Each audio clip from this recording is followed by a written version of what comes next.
Michael, I understand you guys shot this in native 3D and IMAX. Can you talk a little bit about? Well, we're the only movie this year to shoot in real 3D, which is sad. But studios are basically killing 3D because they're forcing directors to shoot, post-convert everything. And they asked me, obviously, to post-convert. I said, no, then I'll give you a 2D movie. And, there are not a lot of directors that are, make enough box office in the world to say no. And I put my foot down and said no. And I said, well, if we're going to do this 3D, we're also going to do this. We're going to do something that's never been done. We're going to take 2 Area 65 cameras and strap them together and make true IMAX 3D. So it's the first time in the world that you will see true, real IMAX 3D. Wow, that is amazing. That is so cool. And that is probably something that's helping keep this franchise fresh so many years later. I'm wondering, in terms of story and your new cast and everything, what else are you guys doing to keep this franchise new? Okay, good question.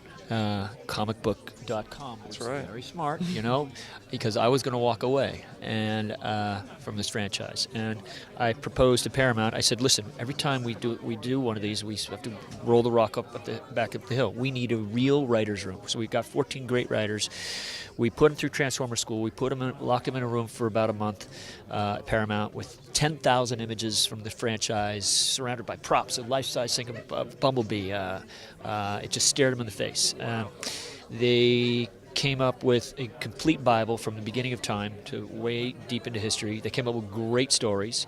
And Spielberg and I gravitated to 2 stories, put them together.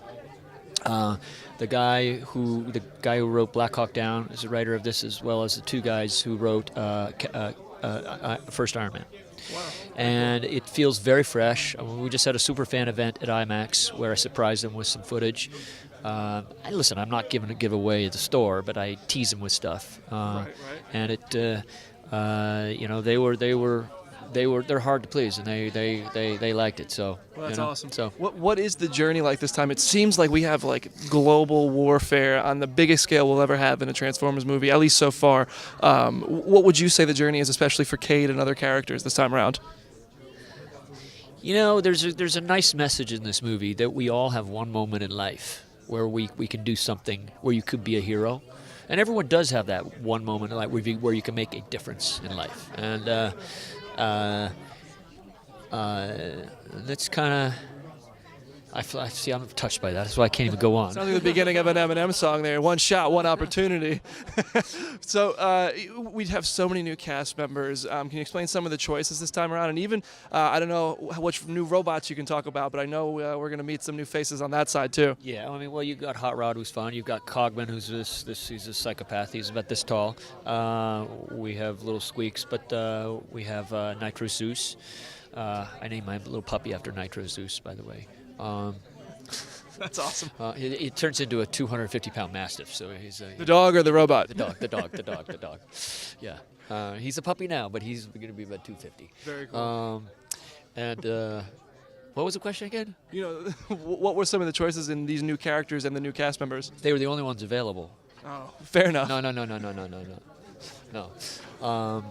I wanted, when we were writing a character, the writers and I were sitting there, it'd be like a guy like Tony, Anthony Hopkins. So we called the agent, would he ever be interested in doing a Transformers? Call back, he'd love to. What? I'm like, what? And that's just how it happened. That's amazing. I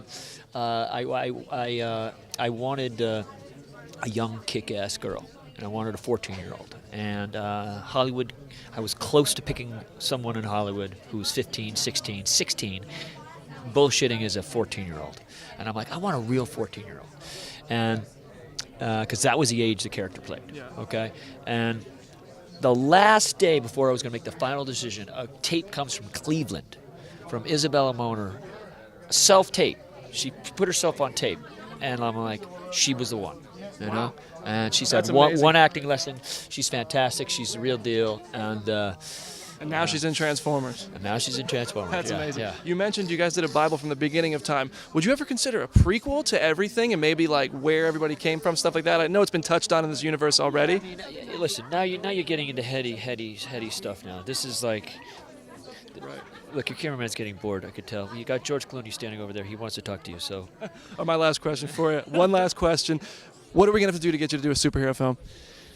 Well, this is my superhero film. You know what I'm saying? Fair enough. You know what I'm saying? Very This cool. is like, You know, you can only do so much with people in capes and suits. Okay, you can only do so much. With Transformers, you could do a lot.